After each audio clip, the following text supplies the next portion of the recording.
Jace had been alone on the wrecked station for 3 days now. The place was silent, cold, and broken, floating far beyond the trade routes. Others had come before him, scavengers, looters, bounty crews, but they all left quickly, they said. There was something living on Deck 9, something that bit like an animal and screamed like a child. He didn't believe in ghost stories. He believed in parts, wires, fuel, and credits. So when he heard soft crying sounds through the vent near the lower deck, he didn't run. He followed them, step by step, flashlight in one hand, plasma cutter in the other. The metal around the hallway was scratched, clawed in places. Some old dried blood painted one of the walls, but it wasn't human red, was blue. Deck 9 was sealed off by a thick iron door with dent marks across it. Old warning signs blinked. Weekly biohazard, do not open, but the soft cry came again. Low and broken, like a wounded girl whispering in the dark. Jace stood still. He wasn't afraid. He had survived worse. Lived through pirate ambushes and reactor fires. But something about this sound. It felt different. It wasn't rage. It wasn't danger. It was pain. He placed his hand on the iron door. It was cold. But something warm pressed back from the other side. A small shape. A hand, maybe trembling against the metal. Then came the whisper, "Please." That one word froze his heart. Not because it was scary, but because it was full of fear, hunger, and hope. Who was she? Why was she locked inside here? Why did everyone else flee from her, but she still had enough left to beg? Jace connected his tools to the control panel. The door resisted him at first, warning him of contamination, infection, possible death. He ignored it. The locks hissed, the bolts clicked, and with a grinding noise, the door began to open. Darkness spilled out from inside, thick like oil. His flashlight caught glimpses of broken furniture, shattered glass, scratch marks across the walls.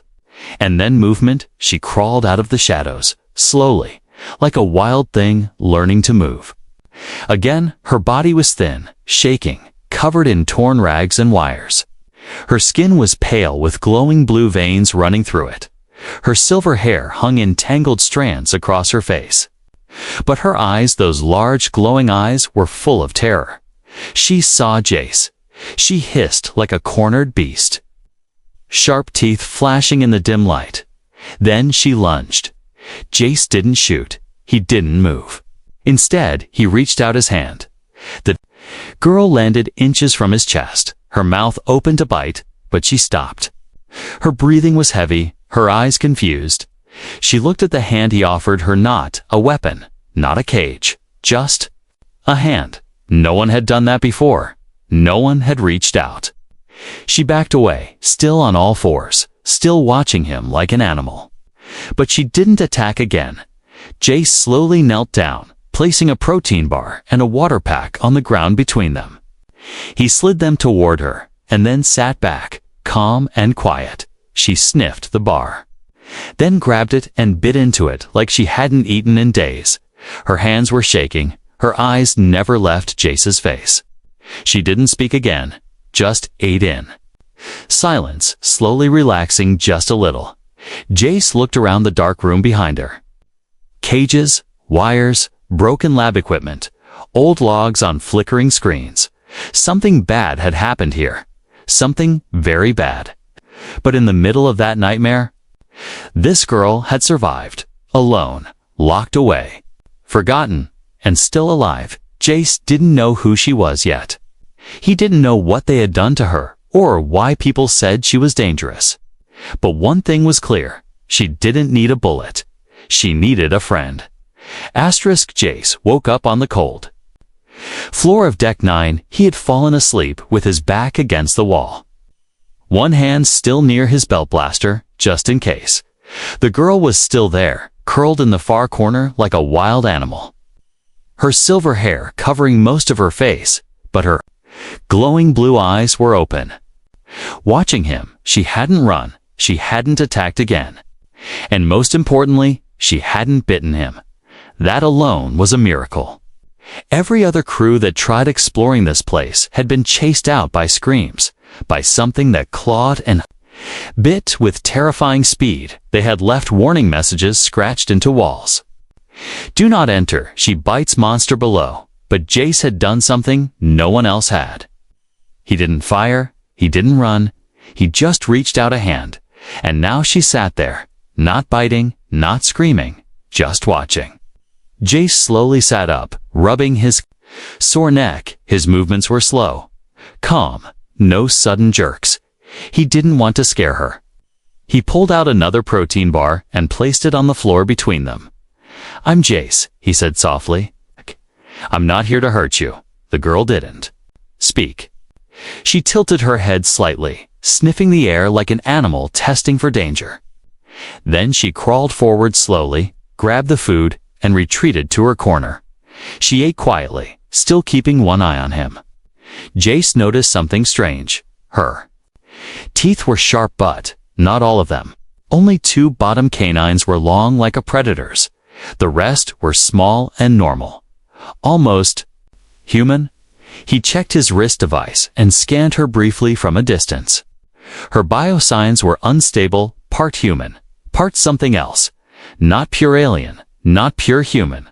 A hybrid. Her fingers were long, tipped with small claws, but they trembled when she moved, like she wasn't used to her own body, like she had been trapped for too long, forgotten by time.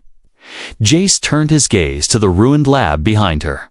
The walls were lined with broken machines, medical tables, glass tanks, and shattered monitors. He wiped the dust off one terminal and found old logs. Experiment 47 Aaliyah subject failed emotional stability tests. Too much human empathy makes her dangerous to our goals recommend. Termination or isolation. Jace's hands tightened into fists. They made her like this, part human, part alien, then punished her for having feelings. They locked her away because she felt too much, because she cried. He looked at her again. This time, not as a threat, not as a science project, but as a child, lost and broken. He reached into his pack and pulled out a small blanket. Slowly, he stood up and walked halfway across the room. The girl tensed, ready to run or fight, but didn't move. Jace bent down and placed the blanket on the floor. "I thought you might be cold," he said. Then he stepped back, giving her space. She waited a few seconds, then crawled to the blanket. She touched it with one hand, then pulled it around her shoulders. She didn't say thank you, but she didn't growl either. That night, Jace set up a small camp light and laid out his tools. He worked on fixing the station's old reactor logs while the girl watched silently. At one point, she moved closer and sat a few feet from him. He acted like he didn't notice, but he smiled inside. Then, softly, he heard her speak for the first time. Her voice was hoarse, unused for so long. "Why didn't you run?" Jace paused. He looked at her, those glowing eyes shining in the dark. "I've seen monsters," he said. "You're not one of them." She looked down, confused. Then she whispered something under her breath. A name, maybe, or a word from another language. But Jace couldn't understand it. She pulled the blanket tighter around her and lay down on the floor near his tools. Her breathing slowed, her eyes closed, and for the first time in who knows how long, she slept beside someone instead of behind an iron door. Jace sat back, watching her. She was dangerous. Yes, but not evil. Someone had built her to be a weapon. But she still held on to something human. A bite never came. Only a broken girl trying to understand kindness. And Jace had a feeling that this was just the beginning. Jace didn't sleep that night. Not really. His body rested, but his mind kept spinning. He sat beside the small light, staring at the broken lab while the Girlalia slept, wrapped in his old blanket. She had finally told him her name, not in a loud voice, but in a whisper. "Alia," she had said, touching her chest like she was unsure if the name even belonged to her anymore. Now she lay beside him, small and silent. but Jace knew this silence held secrets, secrets that this station buried deep under iron doors, broken screens, and rusted locks. As she slept, Jace moved carefully toward the central terminal. He reconnected power using a few salvaged cables and a battery from his ship's toolkit. Sparks flew. The screen blinked and old code scrolled down encrypted files. Locked data logs, warnings, and research notes.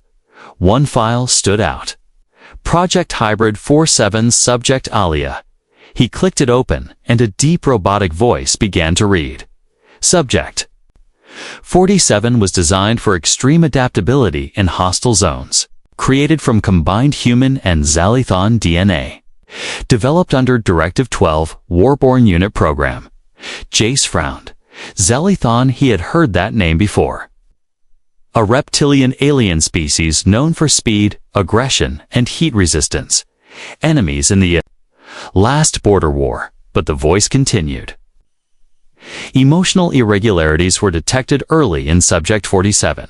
Repeated failures to engage in hostile response training. Displays of sadness, fear, compassion, attempts to suppress human traits failed. Subject bonded with early caretakers, withdrew from violent simulations. Classified as failure recommended for disposal, Jace clenched his fists. They made her for war but punished her for being kind, for feeling, for crying. He clicked on security footage. Grainy black and white video filled the screen. A small chamber, bright and white. Alia sat alone. No more than 6 or 7 years old. Wires connected to her back. She reached toward a glass window, smiling at someone on the other side. Then the lights turned red, and the room filled with loud noise. She screamed, covering her ears, curling into a ball. Another clip showed her running down a hall, chased by guards. She didn't attack, she only tried to escape. One guard yelled, "Contain the creature." Before she was hit with a stun blast, Jace couldn't watch anymore. He turned off the screen. Sick to his stomach, he looked over to Alia. She had woken quietly, her eyes watching him again from beneath the blanket. She didn't ask what he saw. Maybe she already knew. Maybe she remembered all of it. He walked over and sat beside her. "You're not a failure," he said, voice low. They were wrong. She blinked, unsure. He reached into his pack and pulled out a broken cum device. "This," he said, "was thrown away too, because it didn't work right, but I fixed it." He added with a smile, holding up the small screen, now glowing with signal. "Things can be broken and still be worth saving." Alia tilted. Her head then reached out slowly, carefully, and touched the cum screen with her clawed finger. It beeped softly in response. Her eyes widened, like a child seeing magic for the first time. She smiled just a little. That smile lit something inside Jace. A decision. He couldn't leave her here. This station had been her prison for years. Maybe her whole life. "I'm taking you with me," he said, standing. "We'll get off this place." But the words had barely left his mouth when the station lights flickered red. A low alarm echoed through the halls. Warning tones followed, robotic voices announcing. Incoming shuttle detected unauthorized landing in Bay 2. Jace's heart sank. No one else was supposed to know about this place. His distress beacon had been private. Buried inside old scavenger codes, whoever came didn't come to help. Alia stood up too, her body tense. She sniffed the air like an animal sensing danger. Then she whispered a word in a language Jace didn't understand. But the way she said it meant fear. Jace grabbed his pack, checked his blaster, and looked at her. "If you want to live," he said, "stay close to me." She gave a small nod, and together they disappeared into the shadows of Deck 9. The secrets of the experiments were out now, and someone else wanted them. Back, the lights above flickered, turning from red to deep orange. The old station shook slightly as metal groaned in the distance. Jace knew the sound. It was landing gear. Someone had docked. He peeked through a broken wall panel and saw it. A black shuttle with no markings. Just dust and scars. It wasn't military, not rescue. It was mercenary fast, ugly, and full of guns. Alia stood behind him, silent but alert. Her glowing eyes fixed on the direction of the new danger. Her fingers twitched near her sharp claws. She didn't growl, didn't move, just waited. Jace whispered, "We have to go." He grabbed his pack and led her through a narrow hallway filled with broken pipes. They moved fast but quiet, every step echoing slightly in the hollow ship.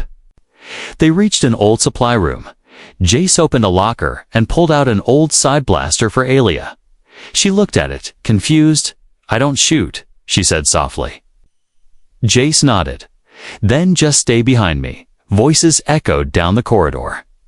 Rough, loud, not careful at all. "Find the hybrid," one man shouted. "Shoot the human if he gets in the way." Alia flinched. She had heard those voices before. Years ago, in cages, during tests, in nightmares. Her breathing became shallow, but she didn't cry. Jace grabbed her hand. Her claws curled instinctively, but she didn't pull away. He gave her a firm look. "We're not running forever. We make it to my ship, we get out." They moved. Again faster now, past the old labs, past where Alia had once been locked. And then they heard it. A shot, laser fire exploded above their heads. Metal sparked and a warning light shattered. "Go!"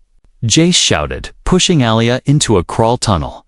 He ducked in after her as more shots slammed into the walls behind them. The tunnel was tight and dark, lit only by Alia's faint glow. She moved like a cat, fast and smooth. Jace could barely keep up. Behind them, heavy boots pounded the floor. The hunters were close, too close. They reached a hatch leading to the cargo bay. Jace pulled it open, and they dropped down to a lower platform. He twisted the manual lock shut just in time. Banging started above them, but the door held at least for now. Alia looked around the cargo bay. "Why do they want me?" she asked quietly. Jace looked at her with sadness in his eyes. "Because you're not a monster to them," he said. "You're a product." She lowered her head, ashamed, but Jace lifted her chin gently. "They're wrong," he said. "You're more than what they made you. You chose not to bite me, remember?" Her lip trembled. "Just a little. I didn't want to hurt you," she whispered. "I know," Jace replied. "And that means everything." Suddenly, the wall behind them exploded. Smoke and fire filled the bay as 3 armored hunters stormed in. Alia screamed, not in fear, but in pure instinct. She leaped toward the first one. Her claws flashing, she didn't bite, didn't kill. She struck the blaster from his hands and kicked him into a metal wall.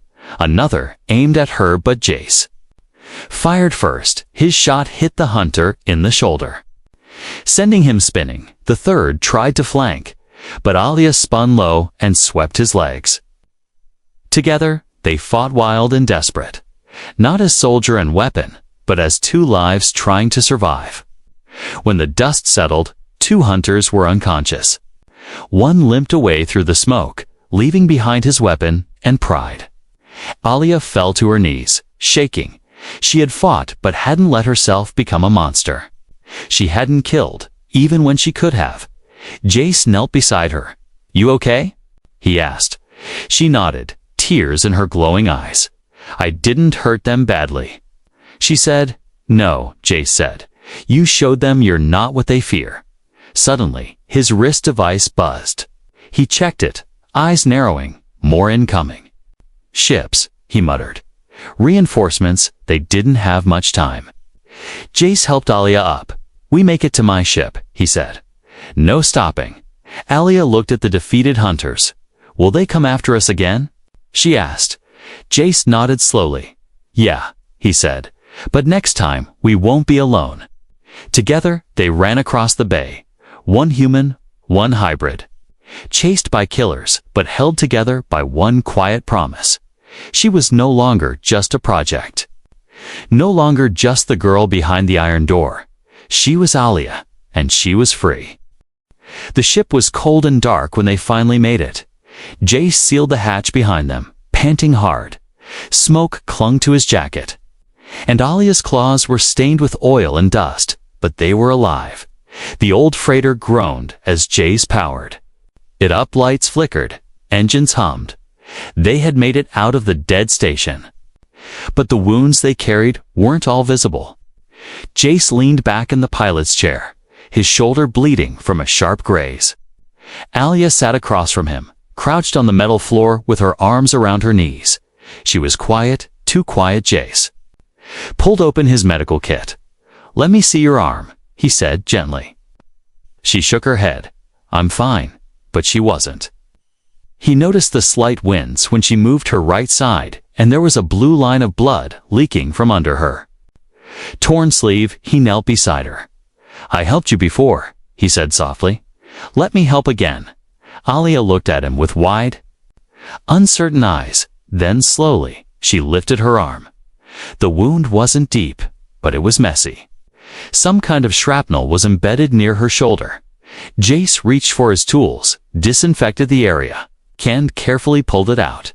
She didn't scream, just bit her lip and trembled. When he was done, he wrapped it gently and whispered, "You're strong." She blinked, her breath shaky. "Do you think I'm still dangerous?" Jace looked at her, truly looked. She was part alien, yes, but she was more than claws and strange blood. She had spared lives, saved his more than once. She felt fear, pain, kindness, all the things that made someone human. "I think you're brave," he said, "not dangerous." Alia curled tighter into the blanket he had given her earlier. She stared at the blinking lights on the wall. "What happens now?" she asked. Jace leaned against the console and sighed. "I send a signal to a safe zone," he said. "There's a human outpost 3 systems from here. If they listen, we might get help." She nodded slowly, then whispered, "Will they put me in a cage again?" Jace's chest tightened. He didn't answer right away. He couldn't promise something he wasn't sure of. But after a moment, he said, "If they try, I'll stop them." Alia turned toward him, surprised. "Why would you do that?" Jace smiled, tired but sure. "Because you saved me.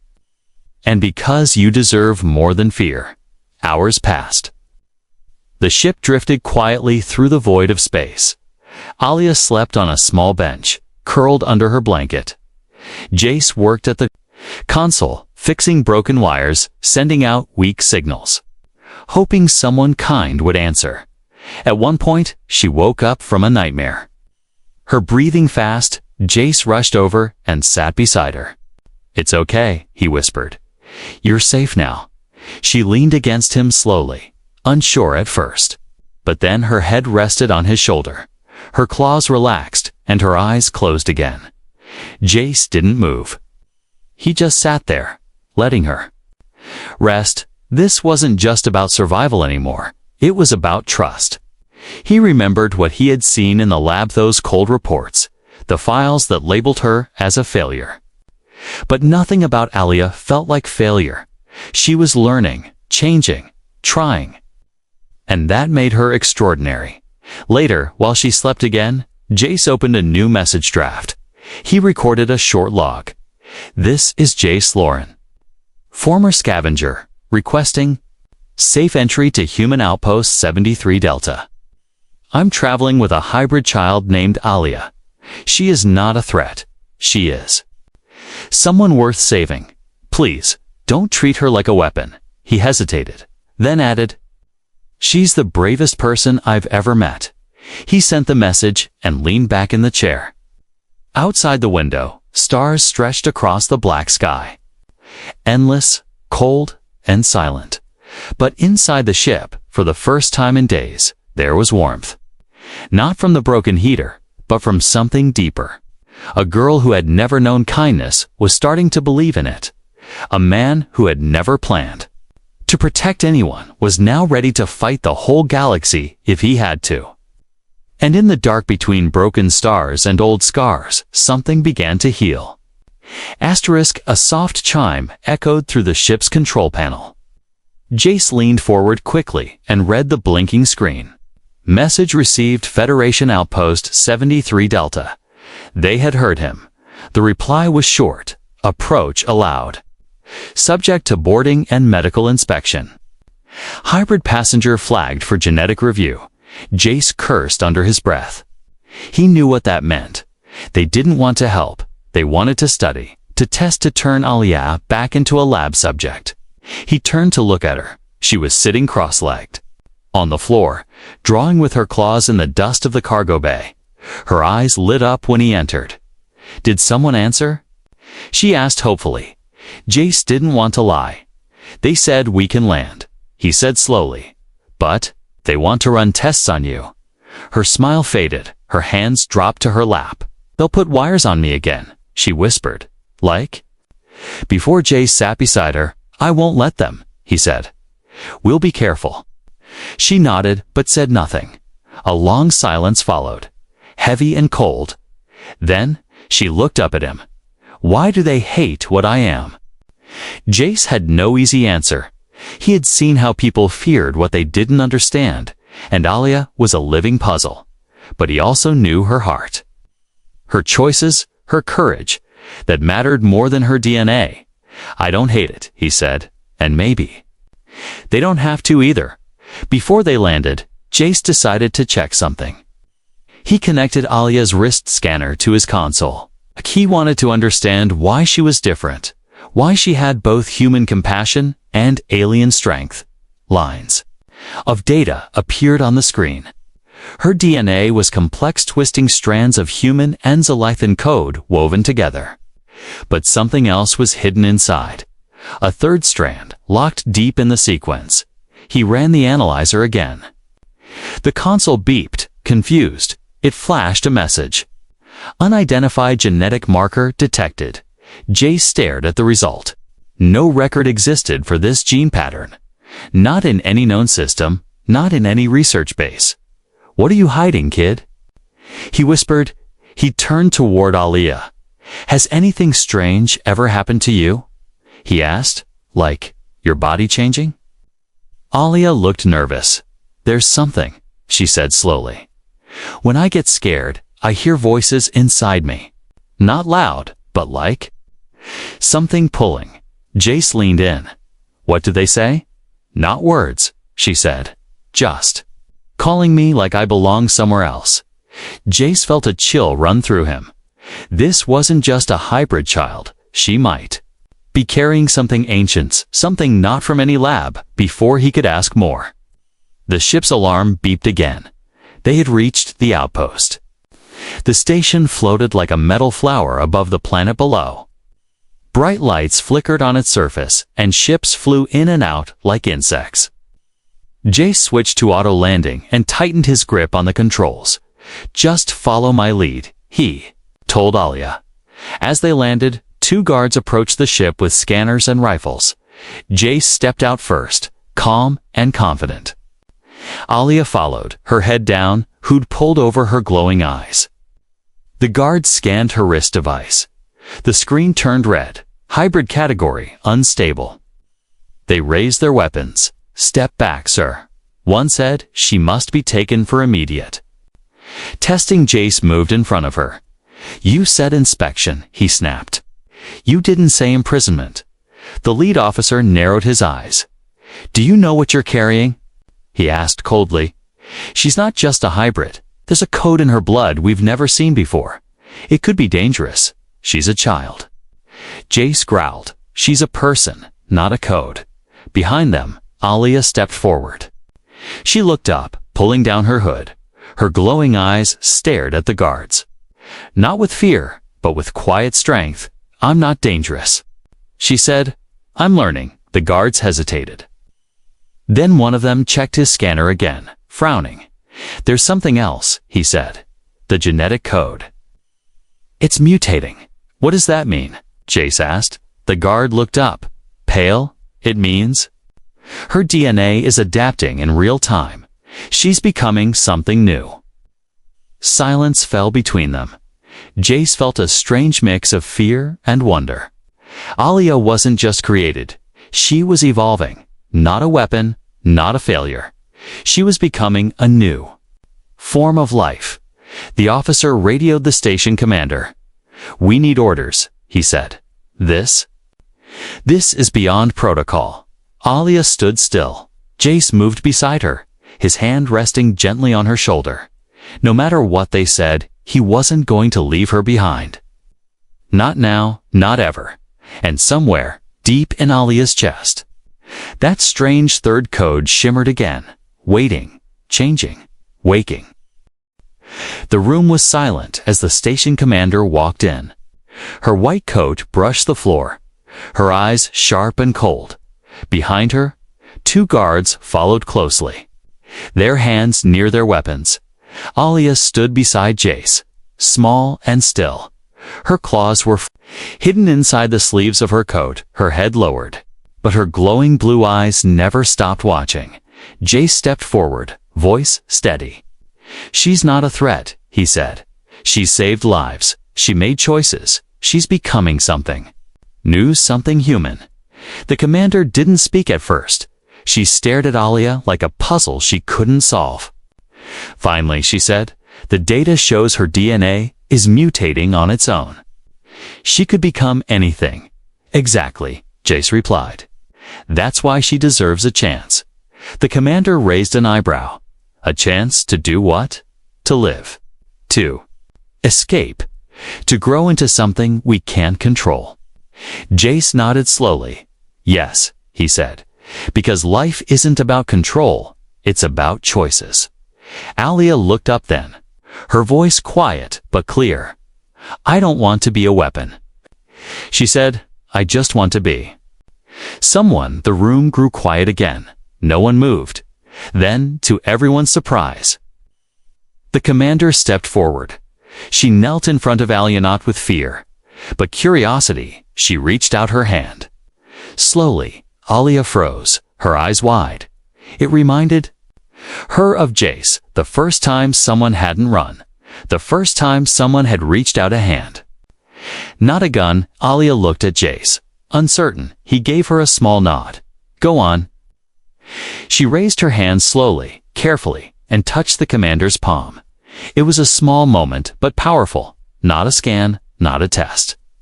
Just a touch. The commander stood. "She's still unstable," she said, "but she's more human than weapon. We'll allow her to stay under monitored protection, but she will not be caged." Jace smiled. "That's all I ask." Alia let out a slow breath. Like a weight had been lifted from her chest. No collar, no restraints, no more dark cages. Just freedom, even if it was limited for now. They gave her a room with soft lights and warm food. She touched everything like it was made of glass. She spent hours staring out the window at the stars. "Is this what real life feels like?" she asked Jace one evening. He smiled. "It's only the beginning." Weeks passed. The scientists came, asking questions, running gentle tests. But Alia was never alone. Jace stayed by her side. She began to laugh more, to draw pictures, to hum strange songs she remembered from long ago, and slowly, she began to act less like a creature from the dark, and more like a child learning how to live. One day, during a quiet meeting, the commander handed Jace a folder. "Her genetic code has stabilized," she said, "but it's something we've never seen before." Jace opened the folder. Inside were charts, notes, test results at the bottom. One sentence stood out. Subject Alia. Classified as first of her kind. He looked up. "What does that mean?" The commander looked thoughtful. "She's not just a mix of alien and human. She's something new, something we didn't plan. She could be the beginning of a new future." Jace stared at the words. A new future. He looked at Alia, who was at the window again, smiling at a group of children playing in the courtyard below. She had made friends. Jace walked over and sat beside her. "They say you're the first of your kind," he said. She turned to him. "I just feel like me," she replied with a soft smile. And that's more than enough, Jace said. One of the children ran up to the window, waving at Alia. She waved back, excited. Her sharp claws now retracted thanks to her changing DNA. No longer a weapon, no longer feared. Later that evening, as the stars glowed across the sky, Alia sat beside Jace and asked, "Why did you help me?" He thought for a moment, then answered, "Because when everyone else ran from you, I saw someone reaching out, and sometimes the bravest thing you can do is take someone's hand." Alia nodded. "Someday, I'll do the same." She said, "I'll help someone too." And in that moment, Jace knew. He hadn't just saved a life, he had sparked something bigger. Hope Alia was no longer the girl behind the iron door. She was no longer the experiment hidden away. She was someone new. A living proof that kindness could change a destiny, that a human hand could stop a bite, that sometimes the greatest power wasn't in claws or genes, but in a choice to reach out, not run away.